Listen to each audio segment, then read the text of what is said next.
Assalamualaikum warahmatullahi wabarakatuh. Perkenalkan, nama saya Salpiana STP MSI.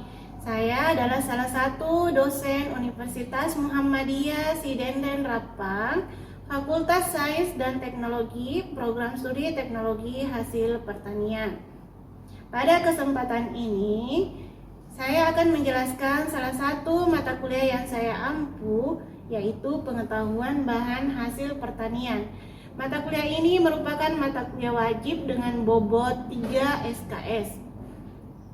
Mata kuliah ini memberikan pengetahuan mengenai bahan komoditi hasil pertanian. Komoditi hasil pertanian berupa produk nabati dan produk hewani.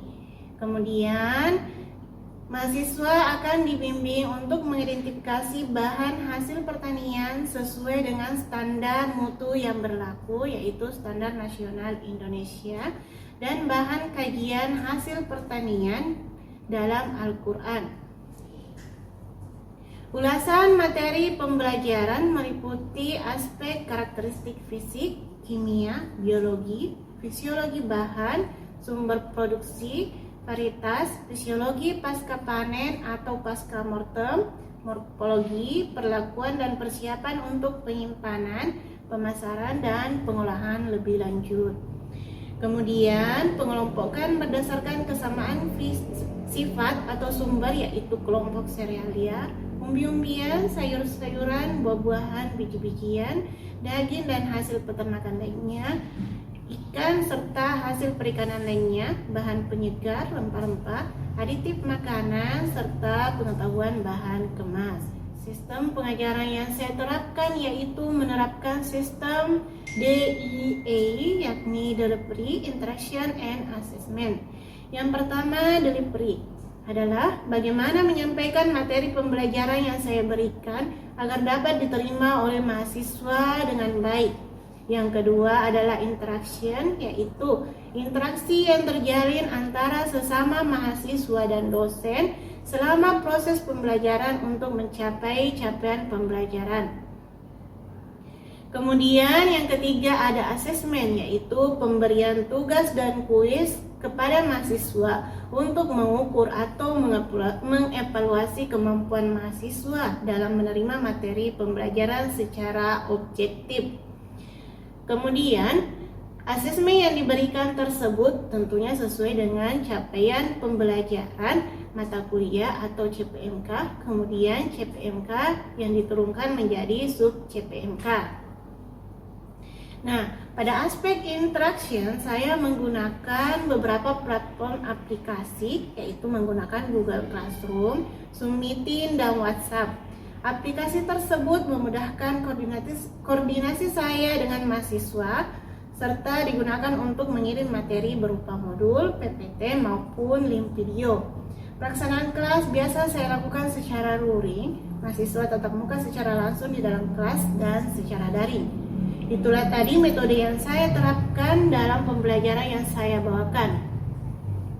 Selanjutnya, aspek asesmen. Saya melakukan proses penilaian kepada mahasiswa secara objektif sesuai dengan kemampuan mahasiswa yang diterima.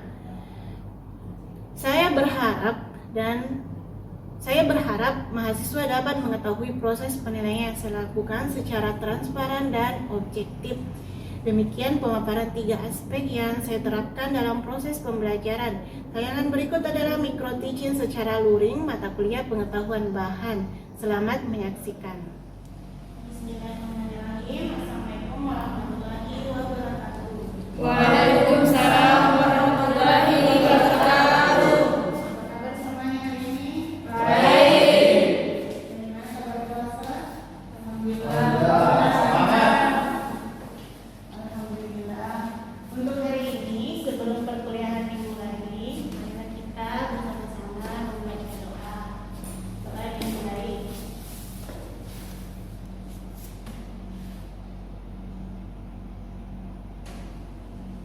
Selesai. Baiklah, sebelum memulai perkuliahan, Ibu absen dulu. Baik, yang temannya yang sakit, kiranya dapat diinfokan untuk menyetol surat sakitnya. Ibu. Kemudian Ibu lanjut. Baik, di pertemuan pertemuan 5 kita ini membahas mengenai komoditi serealia dan kacang-kacangan. Nah, untuk pertemuan lalu masih ada yang ingat apa yang kita bahas? Lalu, Ya, silakan.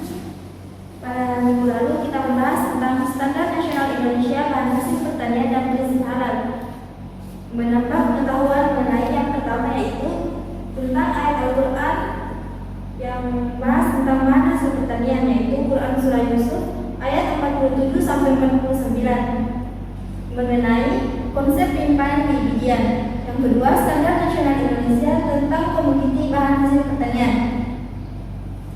Ya, bagus sekali. Ternyata masih segar diingatkan mengenai bahasan kita minggu lalu. Nah, masih ada yang bisa menambahkan pembahasan kita minggu lalu yang terkait dengan tadi penyimpanan hasil pertanian dan standarnya.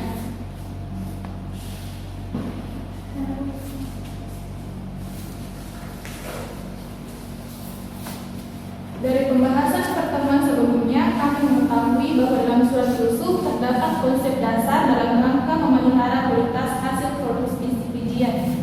Ya, bagus sekali. Baiklah, kita masuk ke materi.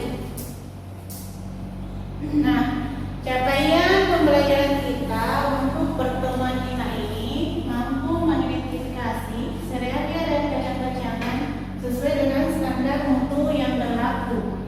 Bahan kajian: 1. Pengertian serealia dan kacang-kacangan.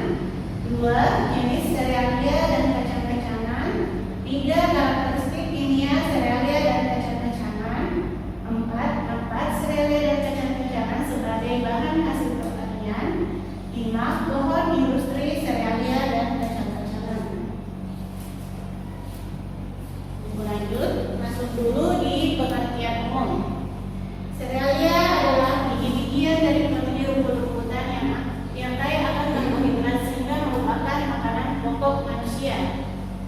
Nah, serealia ini sudah umum tentunya kita jumpai di kehidupan sehari-hari. Ada yang bisa jawab serealia apa yang sering dijumpai sehari-hari? Saya Bu. Terima kasih Bu. Oke. Nah, kita lanjut. Di sini saya menuliskan biji-bijian yang tergolong serealia antara lain padi, jagung, gandum, barley, rye, oats. Nah, ya silakan Adam. Bu, Ya. apa itu barley, rye, dan oats? Nah, pertanyaan bagus. Barley, rye, oats mungkin belum umum kita jumpai memang di Indonesia. Nah, ini di zaman dahulu kala ini barley di luar negeri ini masih dikelompokkan sebagai bahan untuk makanan ternak. Nah, seiring perkembangan zaman berbagai kejadian sehingga barley rye, oats ini dapat dimanfaatkan sebagai bahan makanan. Namun belum umum memang dijumpai di Indonesia. Nah, untuk misalnya jika ingin mengetahui lebih dalam mengenai barley oats ini dapat di-search langsung di media-media untuk mengetahui ini, baik itu gambarnya, informasinya, fungsinya, serta komposisi dari bahan tersebut. Sudah? Ini lanjut. Ini lanjut ke definisi kacang-kacangan. Kacang-kacangan termasuk famili leguminosa atau disebut juga golongan beruang kuku. Kacang-kacangan sumber utama protein nabati dan mempunyai daya guna yang sangat luas. Berbagai kacang-kacangan yang telah banyak dikenal adalah yang terbaik, kacang tanah, kacang hijau, dan masih banyak yang lainnya. Nah, tentunya di kehidupan sehari-hari kacang-kacangan ini sudah sering kita jumpai. Namun sebagai mahasiswa atau orang yang berkecimpung di dan teknologi hasil pertanian, kita perlu mengkajinya secara ilmiah. Baik, lanjut lagi. Ini adalah struktur biji dari contoh serealia berupa butir gabah, penangkap butir jagung. Jadi di sini terdiri dari kulit buah, kulit yang bagian setelahnya itu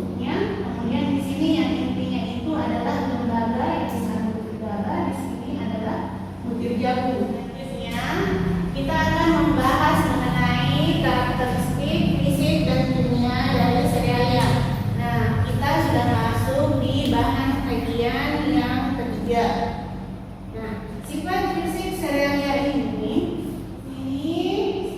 saya tampilkan mengenai nama serealia, kemudian di sini sifatnya dari segi panjang, lebar, berat, dan densitas tambah.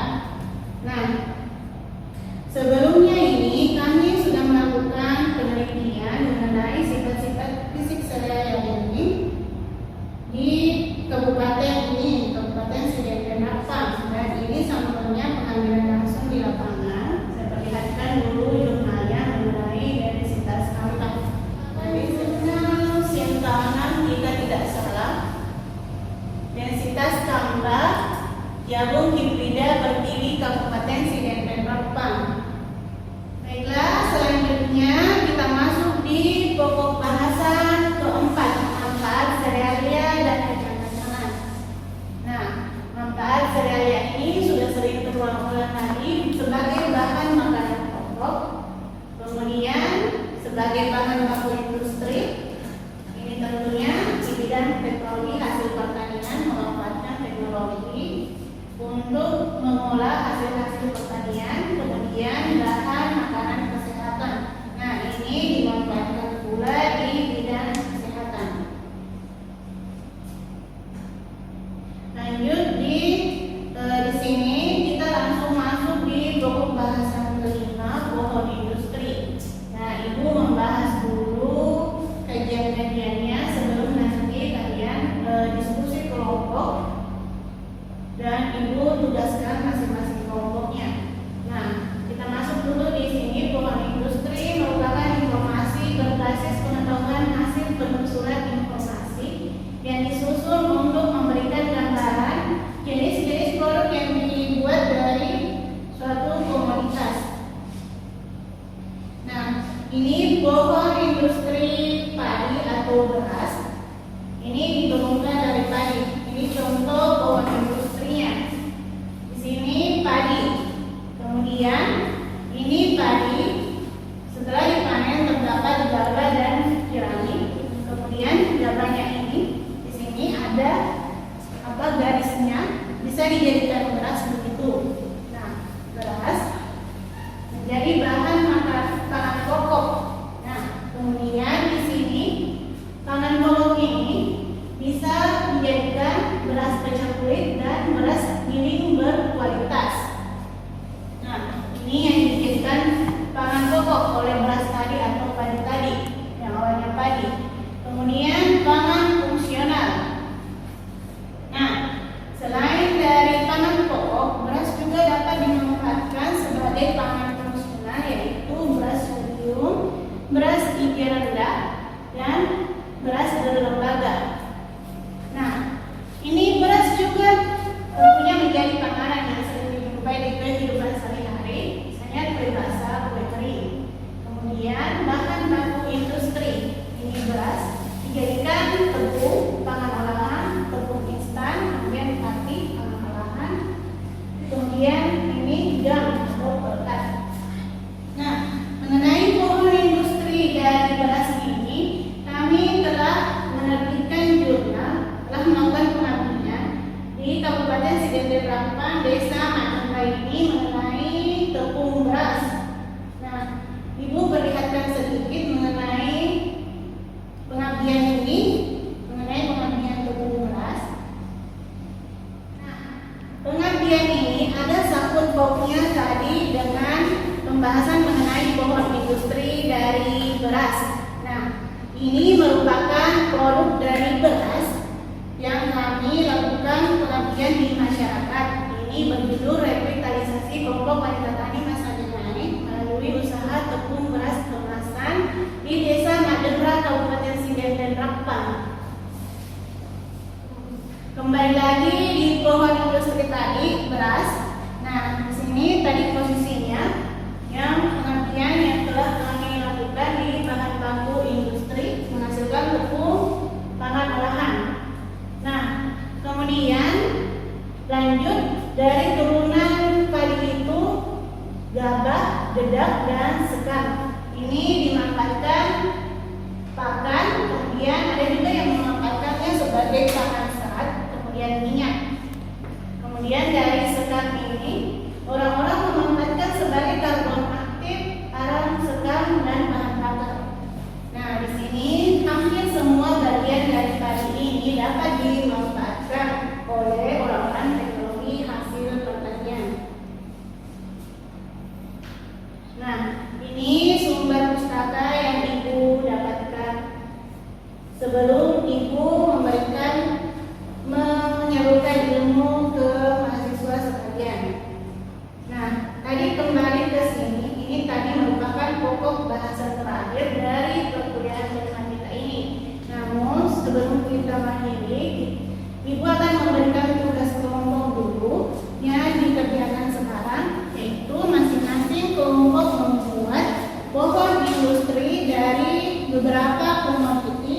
Nah, Ibu bagi kelompok atau misalnya yang ingat kelompok yang sebelumnya pertemuan pertama yang Ibu bagi untuk praktikum, mungkin ya, ya, silahkan ketua kelasnya. Kelompok siapa saja? Kelompok 1, Nur Hilda dan Bu Resmi Sura. Kelompok 2, Rizal Ramadan dan Andri. Kelompok 3, Liliana Juta Alus, Dina, dan saya sendiri. Ya. Jadi Ibu minta tolong dibagi-bagi kursinya sesuai dengan kelompok yang tadi. Kemudian menggambar pohon industri sesuai dengan komoditi yang dipilih. Dibagi dulu kelompoknya, kemudian Ibu akan menanyakan komoditi apa yang bisa dibuat pohon industri. Silakan.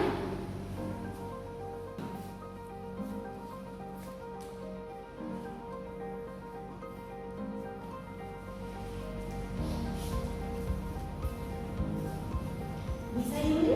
Bisa Bu. Produk apa yang dipilih kelompok? Kacang hijau Bu. Lanjut ya. Ibu. Kelompok berapa yang sudah selesai? Kelompok 3, Bu. Bisa digambarkan oleh di atas supaya teman-teman juga melihat. Bisa Bu. Oke, silakan.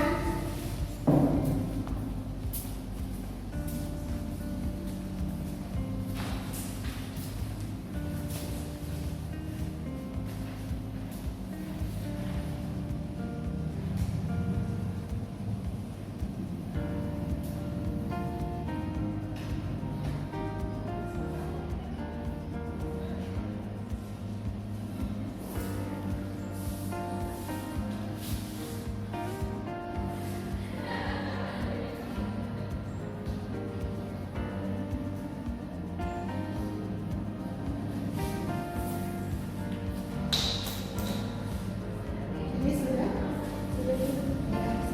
Nah, sedikit kami dari kelompok 3 akan menjelaskan mengenai pohon industri dari kacang hijau. Dari produk kacang hijau dapat menghasilkan beberapa produk. Ada 6 produk, yaitu yang pertama produk olahan bubur bisa menghasilkan bubur kacang. Kemudian produk tepung pati bisa menghasilkan tepung, yaitu tepung. Yang ketiga, produk minuman. Produk minuman dari kacang hijau contohnya wedang ronde. Keempat, kacang hijau juga dapat menghasilkan produk olahan kue, contohnya bakpia. Kemudian produk olahan sayur dari kacang hijau contohnya itu toge. Kemudian produk olahannya yang biasa kita pakai sehari-hari contohnya yaitu sampo. Kacang hijau juga dapat dijadikan pakan ternak untuk hewan-hewan. Mungkin itu yang dapat kami jelaskan mengenai pohon industri dari kacang hijau. Apabila akan kepada teman-teman sekalian. Saya, Ya, silakan. terima kasih. Apakah masih ada produk lain yang bisa dihasilkan dari kacang hijau? Apabila ada, coba disebutkan. Baiklah, dari produk kacang hijau tidak hanya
bulan 5 ini. Nah, Ibu mengevaluasi tugas menulis yang telah Ibu buatkan di Google Chrome, dan Chrome-nya ini Ibu share ke ketua kelasnya. Silakan ketua kelasnya men-share Chrome-nya dan mahasiswa sekalian mengerjakan kuis ini. Nah, Ibu tentukan waktunya kuis ini selama 10 menit. Jadi, sudah dapat? Sudah semua? Sudah. Jadi, silahkan dikerjakan. Sekarang dimulai. Oh, ini tadi respon dari mahasiswa sekalian dan sudah masuk. Ternyata ada yang sampai benar semua. Nah, ini sudah lumayan bagus evaluasinya karena sudah di atas 85% semua benar. Nah, selanjutnya setelah Ibu mengevaluasi mata kuliah ini, maka sampai di sinilah pertemuan kita. Selanjutnya Ibu minta mahasiswa ada yang memberikan kesimpulan. Ada yang mau? Silakan. Pengetahuan mengenai serelia dan kacang-kacangan sangat penting diketahui. 1. Karena serelia merupakan bahan makanan pokok. Yang kedua, sebagai mahasiswa di bidang teknologi hasil pertanian, kita memperoleh gambaran mengenai bahan tersebut untuk kemudian melakukan pengembangan dari segi teknologi. Ketiga, memperoleh pula